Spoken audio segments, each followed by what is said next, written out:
Hello everyone, welcome to Exploring Tarot. My name is Sandi and this is part 3 or episode 3 of this new series that I'm doing where we are doing a deep dive of the Forest of Enchantment tarot. We are going through each card one by one, comparing it to the traditional Rider-Waite-Smith.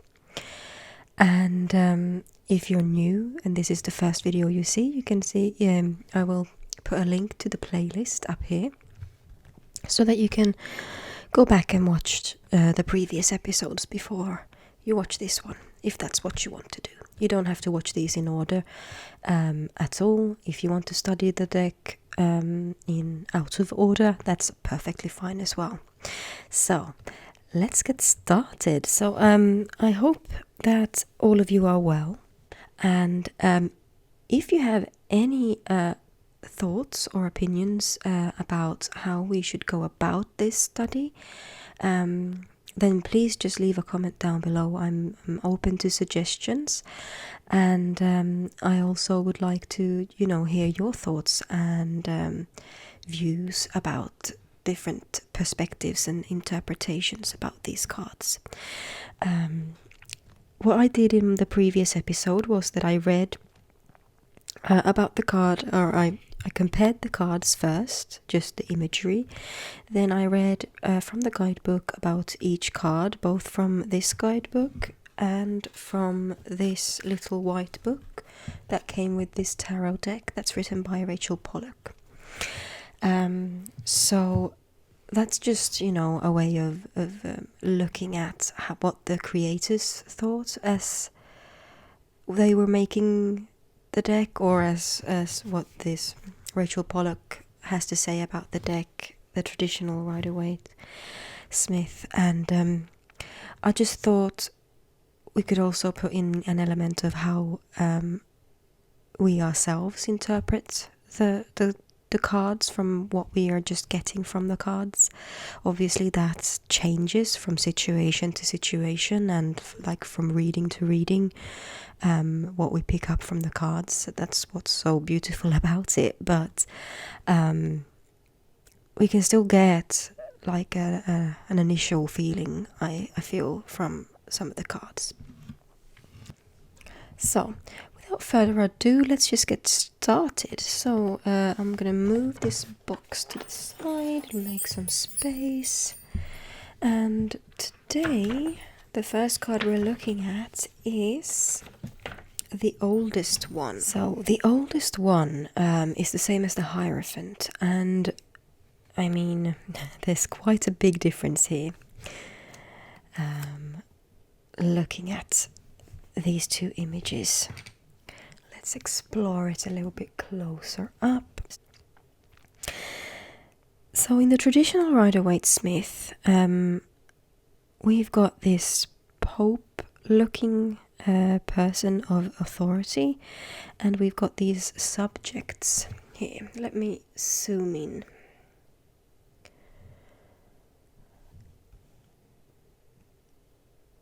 There we go.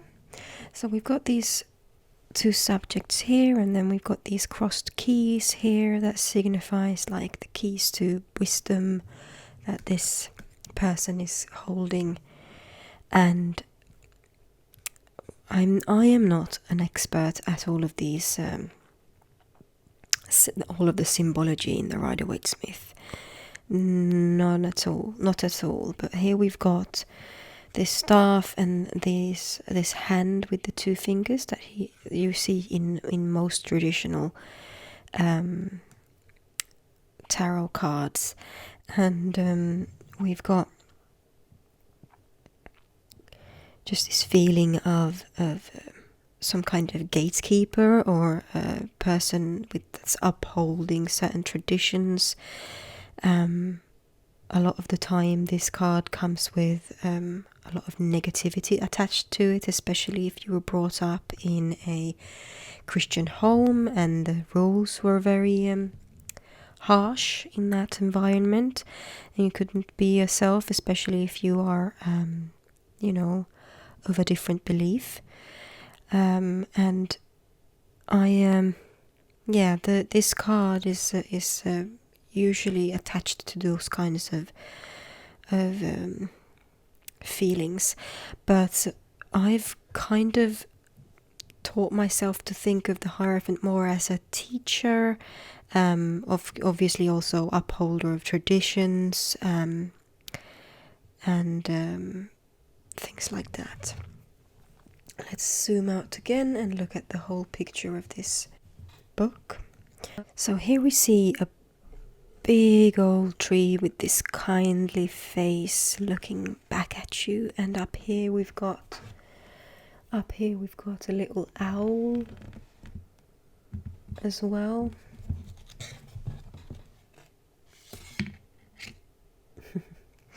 A little owl.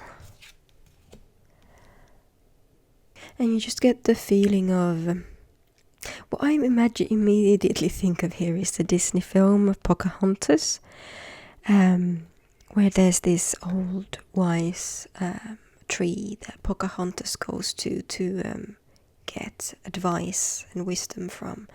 And this thing really, or this card really makes me think of that scene in the film.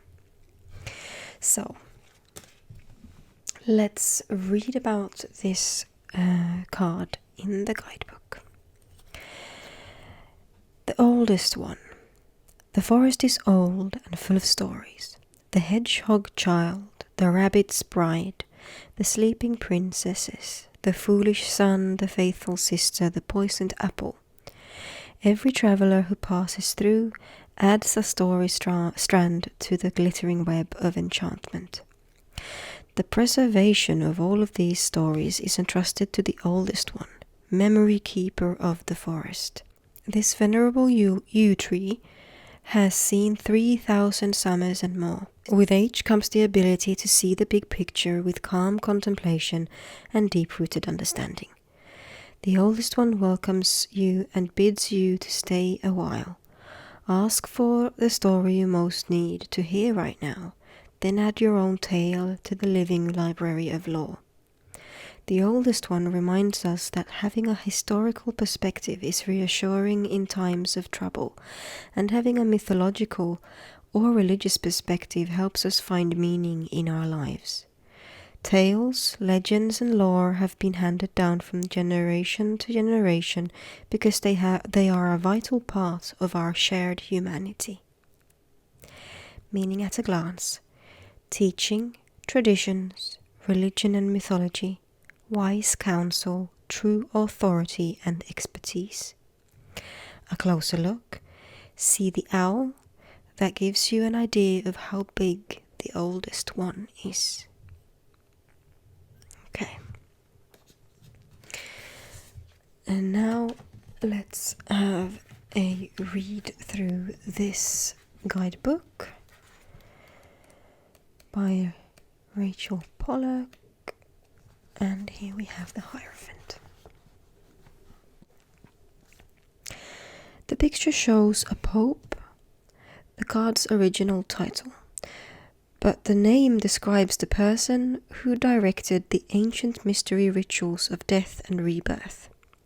Thus, the card suggests both the outer level of tradition, something to believe in during hard times, but also the possibility of esoteric or secret teachings.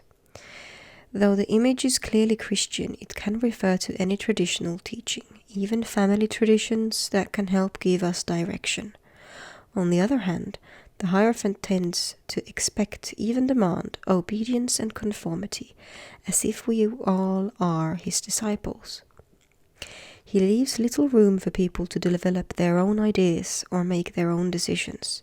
The Emperor and the Hierophant together represent the power of authority, the Emperor through laws and the Hierophant through teaching. Because priests perform weddings, the Hierophant sometimes signifies marriage. Divinatory meanings: tradition, especially religious teachings that give comfort or direction. Conformity to traditional ways of acting and teaching. Obedience to authority, possibly marriage. Okay. So here we've got 2 cards with the same, the same outset, but completely different approaches. I definitely feel more connected to this card. It feels approachable. It feels warm, comforting, like the traditions and teachings are something that I can rely upon and come to when I'm in need. Whereas this more feels like a box that I'm being put in and made to, I don't know, serve. So I think that's why a lot of people have a problem with the original, or the traditional, I should say, the traditional Hierophant. The Hierophant is a card that I've struggled with, and I've read a lot of different Hierophant descriptions, and I must say that this description here is one of the best ones I've found. I'm still feeling like I've got a lot of unlocking and learning to do around the Hierophant, though. I would love to hear what your thoughts and feelings about the Hierophant are. And I like Hierophant cards that take a different approach than this traditional one. However, I mean, the traditional one is also part of our society's traditions. If it's, has a place in the tarot, just the same as Death and the Tower and such cards have space. I'm not saying that the Hierophant is a, bad card. I don't think that any card is bad in the deck. I'm just saying that each card has something to teach us, and if you are resisting the Hierophant, like I have been, then that also signifies that there is work to be done there, in my opinion. So that's why I also find that it's important to also have tarot decks that challenge you and the views that you have. And it's through those challenges that we gain wisdom through the tarot. So that was the Hierophant. Next up is the Lovers. This, I think, is the first card in the Forest of Enchantment Tarot that we have a card with the same name as the traditional Rider-Waite-Smith. So here we have a very overtly biblical image again, and I'm just saying it's very Christian based. We've got this angel here. Not sure what angel it's supposed to depict. I haven't read up on that. But I'm assuming this is supposed to be Eve and Adam. And here we've got the tree of knowledge and the snake. And here we've got a burning tree as well. And I am not an expert on the Bible or the stories from the Bible. I was brought up within the Lutheran Church, but when I turned 18, I officially signed out of the church. And yeah, that's a whole story for another day. But anyway, here we've got this mountain peak in the middle. That's quite interesting. Almost like a division between these two characters. Yeah, and then we've got the sun shining behind the angel, kind of signifying something divine. The Lovers card in general have often been described as the choice card, like you're making a choice on what path to take in your life. Are you going to, I suppose, in some other, like I think in the Marseille decks, there's usually a man and two women, and the man has to make a choice between these two women. In this card, I feel that it's the choice between gaining knowledge or staying in the Garden of Eden, perhaps. Yeah. And in the Forest of Enchantment, we see this couple resting up against this beautiful tree. They have their bows resting over here and their quivers, and it looks like they've been out hunting together, maybe, and now they're having a little rest and a sit down. Looking closer in on the imagery here, let me try and lift up the book.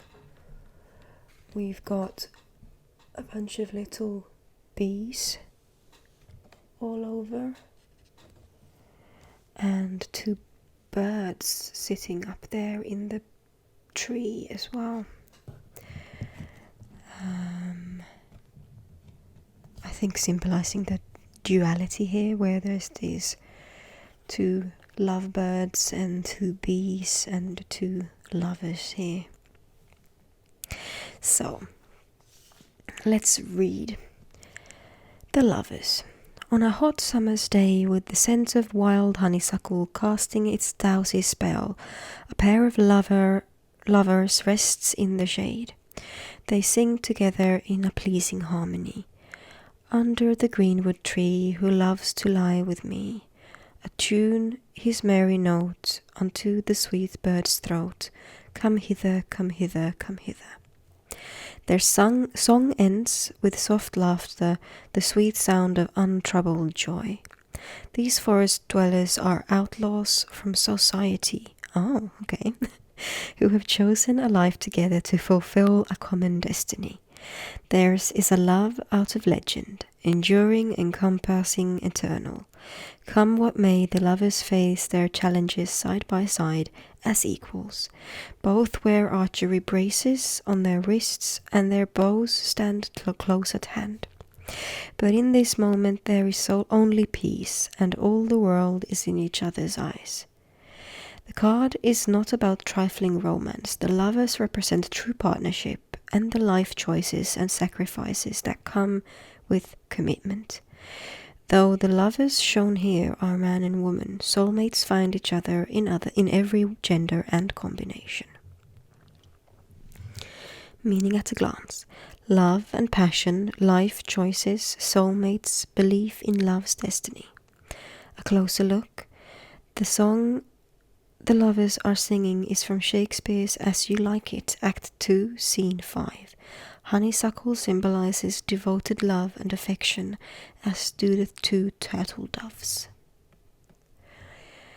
Okay, so without reading the guidebook, I would not have guessed that these two were outlaws. Simply because of the bows and arrows, I would have just assumed that this is how they hunted in the Enchanted Forest, which I did. But anyway, let's go to the little white book for the traditional meaning. Older versions of this card showed a young man between two women, as if he must choose between them. As a result, many people see choice as the primary theme for Trump 6, and if we look at tarot in times of great change, then this card may warn us of important decisions, with the need to choose wisely. Only those old pictures show Cupid about to shoot an arrow at the young man, implying not only that the choice may involve relationships, but also that he will choose by emotion rather than careful consideration. The current version shows an angel blessing a man and a woman. Thus it becomes a fulfilling relationship rather than a choice. Or does it? The couple are in fact Adam and Eve, but blessed rather than condemned, as if they have made the right choices. Notice that Adam looks to Eve and Eve looks to the angel. Masculine consciousness, yang, must travel through feminine inner wisdom, yin, to reach the highest level. Divinatory meanings: a strong relationship, especially romantic, or an important choice. So, both cards, or both guidebooks, are pointing towards choices and love and passion. And I mean, yes, that's what the love is supposed to depict, isn't it? However, when you are looking at the two pictures, you do get different feelings from them.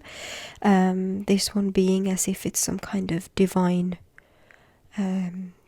choice, divine relationship, blessed relationship.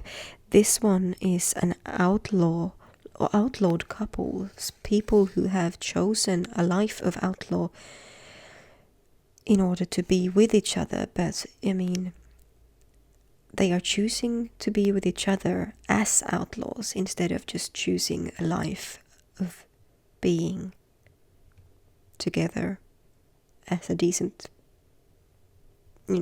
contributors to society, I assume.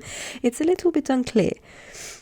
So, yes, you can also just read this card as, okay, these two people have found each other. This could be like a symbol of Cupid's arrows, maybe. You could read this card in different ways. The point of the matter is that there's a couple here lovingly looking at each other, obviously having chosen each other here. However, if you want to dig into interpreting the story behind this and everything, then it's all there for you. Alright, next up is the Faery Wind, and that is the card for the Chariot. Now, when I first saw this, I was like, what? The Faery Wind? The Chariot? What? But I actually recently got this card in a reading, and I seem to have gained a bit more understanding from it now. But anyway, looking at the picture just as they are, without thinking about what the creators thought, just picking up from what the artwork is laying down, basically. Here we've got a person standing in a wagon, and I must admit, when I first saw this, I just thought it looked like a box, because I could not see that these were wheels. So to me, I didn't understand the chariot. I was like, what chariot? There's no wheels. They are standing still. I don't understand this card. But apparently, I mean, there are a lot of symbology in this card, as there are in a lot of the traditional tarot cards. So we've got this canopy here with the stars. He's got a star on his head, and I think that this is also a laurel wreath. Let me zoom in. I think that it's also a laurel wreath on his head here.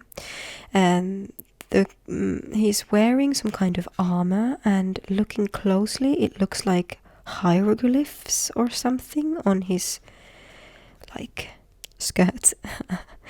Then we also have crescent moons here on his shoulders.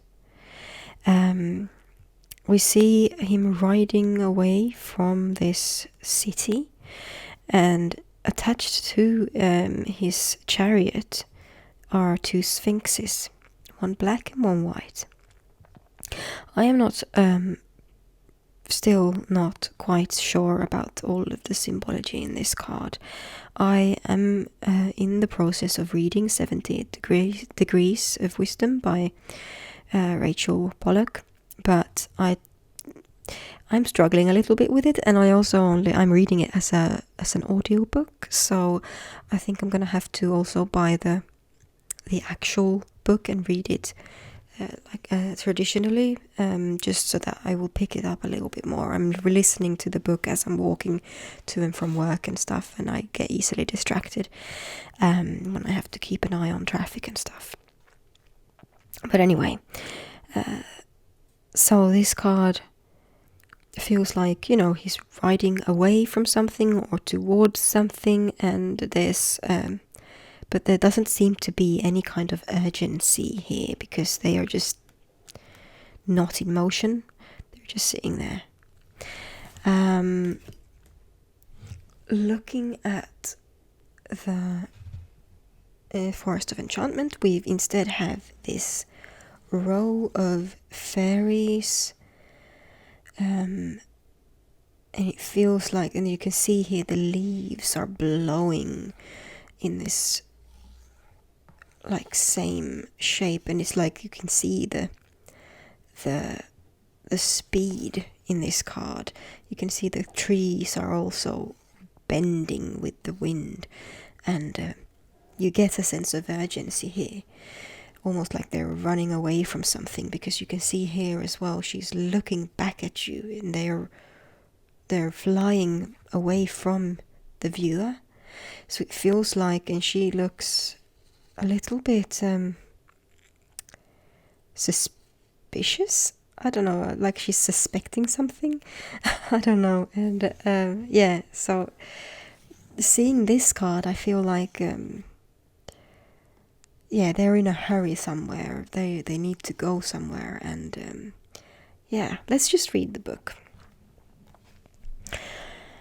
The Faery Wind. The quiet mood of the forest shifts, subtly at first and then with increasing tension, like the breathless hush before a storm. You hear a rushing sound in the distance, growing louder as it approaches. It is the sound of treetops dancing in a wind that comes closer and closer until it's upon you, lifting your hair and cooling your cheeks. You are surrounded by a sudden fragrance of bluebells and moss and honey. This is no ordinary breeze. It betokens the wild flight of the Fae. They flash into your view, imperious, haughty, beautiful beyond words. Your heart yearns after them with a sharp urgency to go where they go and see what they can see. But never attempt to chase them. Trust me, it will not turn out well. The fairies follow their own path, and you must follow yours. The Faery Wind is a powerful sign of ultimate success. Only the most fortunate see the Fae.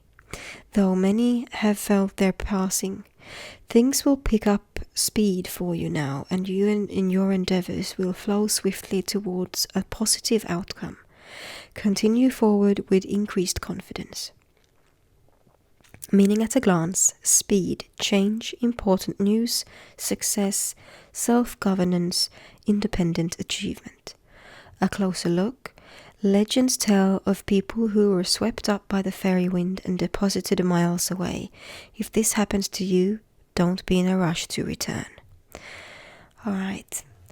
I kind of wish that they would have written a little bit more about the Faery Wind and just like what the Faery Wind indicates. I'm feeling like I need to now go and look up fairy winds and tales of fairy winds in order to understand this card better, because yes, okay, there's a fairy wind.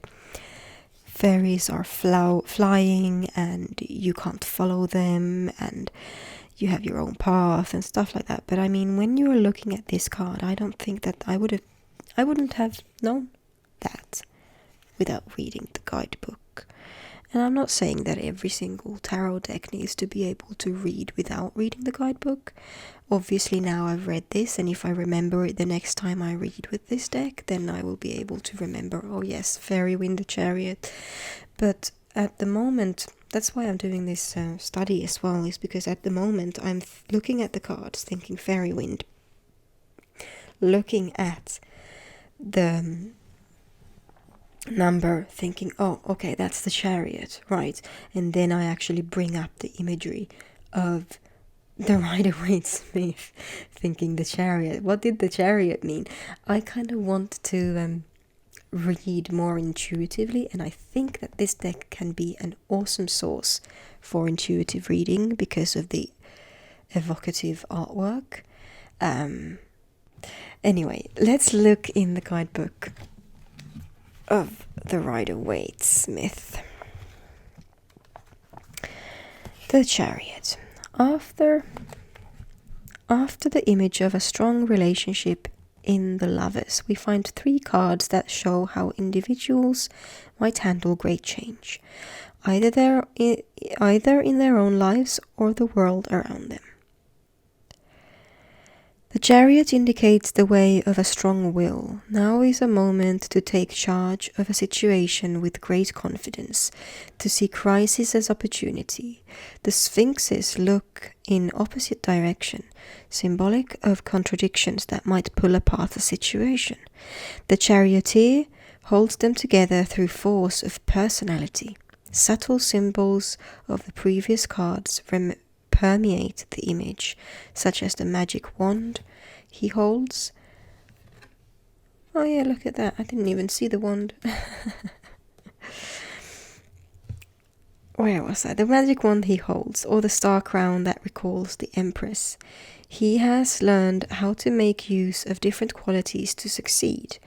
In ancient times, kings and generals rode through the streets in chariots to receive the acclaim of the people. Thus, the card indicates victory recognition. Divinatory meanings: strong will that overcomes problems rather than solves them. Success, possibly isolation. Okay, so yes, here we have 2 quite different interpretations of the Chariot, or in this case also the Faery Wind. The Faery Wind kind of indicates that this is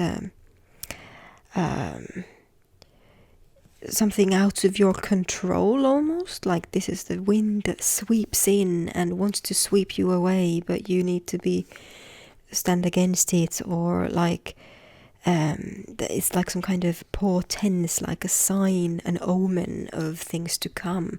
Whereas the Chariot in the Rider-Waite-Smith talks about a strong-willed person, that you are grabbing the reins of your own destiny and moving forward, purely based on your own, incentive, and those are quite different cards, in my opinion. Very much so. That's probably why I had such a hard time reading this card. Because this is like you are being swept away, and this is you are doing your own bloody sweeping in this card. So it's just, yeah. Let me know what you think. This is this card got me a little bit, yeah. It's quite interesting. I'd like to hear more about the choice, why they did make this choice in the Forest of Enchantment. Right, on to the next card. We're already at 36 minutes. Strength. Another card with the same name. Now, this card here, love it to bits. But let's start with the traditional one. I also adore this card in general. I love the tenderness of the woman in this card, and it's like she's patting the lion at the same time as taming it. And we've got flowers like in her hair and around her waist, and it just looks like a bright sunny day, and she's patiently meeting this beast and overcoming it, in a sense. And the depiction does not stray very far in the away from this in the Forest of Enchantment either. We've got this elderly lady sitting here. I love this depiction. I love tarot decks that include people of all ages and body sizes, and I just, to me, that's the problem I have with most decks, is that everybody's so gosh darn beautiful. I don't want that. I want real looking people. And here we've got this elderly lady sitting here, or elderly, she looks a bit, I don't know, middle-aged. She's got grey hair, but older at least, and she's sitting here comfortably in the forest with her wolf companion, this huge wolf that's just sitting there next to her, watching her braid these flowers together. And she's just putting her full trust in this beast that he won't hurt her. And I adore this card. So let's read from the guidebook. Once upon a time, a young girl walked into the vast and fearsome forest. She went of her own volition, and she wore a crimson cloak that made her easily visible to any creature that might observe her progress through the dark woods. Alright, so it's Little Red Riding Hood. And indeed, once upon a time, a great wolf was watching her. You may think you know the rest of this story: deception, violence, vengeance. That tale is meant to warn children not to go into the woods, or seek adventure, or trust a wolf. Once upon a time, two mighty hearts found the strength to change the story. The wolf refused to harm or betray the maiden. She refused to hate or fear the wolf. Nor did she tame him. She loved him for his wild self. She found a home in the forest and grew old there, the magical wolf always at her side. Strength is being firmly grounded in who you are, having courage for the tasks given you, and knowing the source of that courage. Rather than letting circumstances defeat you, reach within yourself and draw forth the strength to make changes, face challenges, and move forward courageously. You don't do this by brute force, but through love. Strength comes from trusting your heart. Oh, I loved that write-up. That was beautiful. Meaning at a glance. Self-knowledge, courage and fortitude, reserves of inner strength, bonds of loyalty and love. A closer look, the plants in this card are all symbolic of gentle strength, love, calm and purity. Oak, wild pear blossom, white violets, stitchwort and wild roses. Lovely. Let's read from the other guidebook. Strength. This gentle card shows an alternative to the Chariot's willpower. Early decks showed Hercules killing a lion, symbolic of virtue overcoming lust. Here, the woman does not hurt the lion, but gently tames him. He licks her hand like a puppy, his tail between his legs. The infinity sign above her head links her to the magician's ability to draw down divine energy, but also tells us that genuine strength is never ending. When you get this card, ask what strength means to you, or ask the questioner if you are reading for someone else. Some people see it as the ability to do the right thing, others as taming their inner demons. Because she does not kill or cage the lion, some see the card as a symbol of the environmental movement. In natural disasters or other emergencies, those who protect animals often seem to carry a great strength. Divinatory meanings: inner strength, gentleness, great confidence without the need to prove yourself, connection with animals. Right, so to a large extent pretty similar. However, we do have a difference here, as in this character in this card is, so to speak, taming the wildness, the monster, the taming it in a way, whereas this one seems to be accepting that wildness as it is, and in that way embracing it and using it to your own advantage, as in using your strength, using your all sides, and accepting all sides of yourself, because we all have a little monster inside of us, don't we? As well as, the strength to use that energy for something good or something better than letting it run rampage, for example. Thinking of the Hulk now. But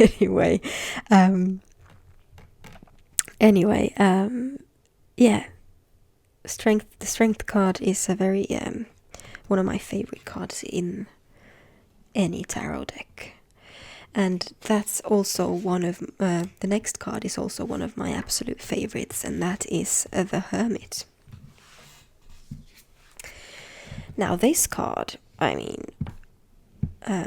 graphically is just very different. And at first, when I saw this card, now I love it to bits. But at first, when I saw it, because I love this symbology, this depiction so much of this old man just standing there with his lantern.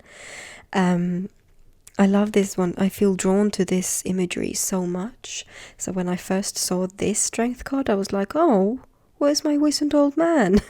But then I started looking closer at it, and I realized it's this cute little badger sitting in his hovel with a fire, and I just love everything about this. This is basically me if I had a hovel.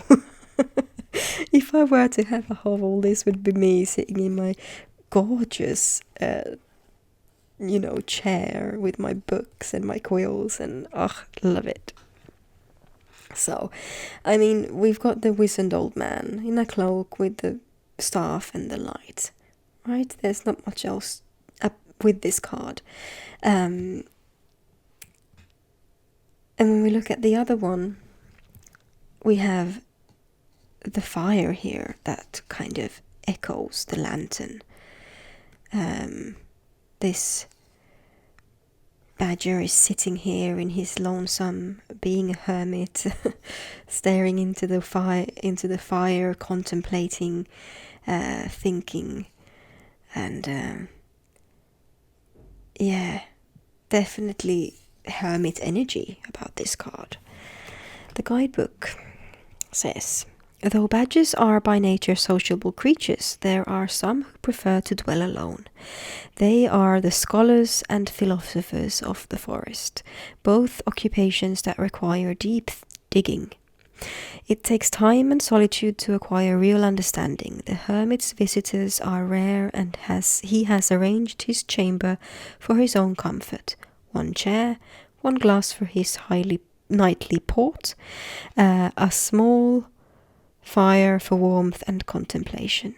He can be sought out for guidance if he is in the right mood, but he does not impose his advice unasked, nor does he have patience with flibbertigibbets. If you have a curious mind and sincerely want to learn, you will find the path to his door. When you are ready to go below the surface of things, the door will open.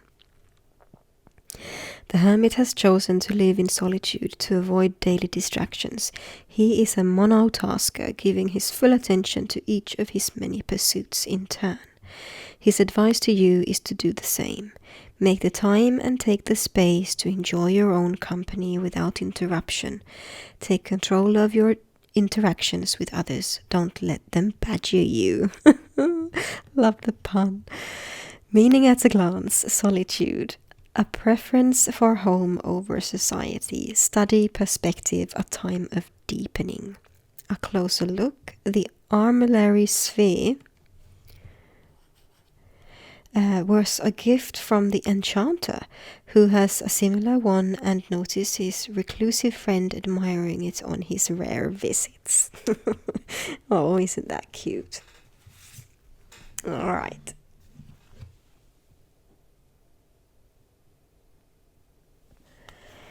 So, the last reading here now, Hermit from the Little White Book.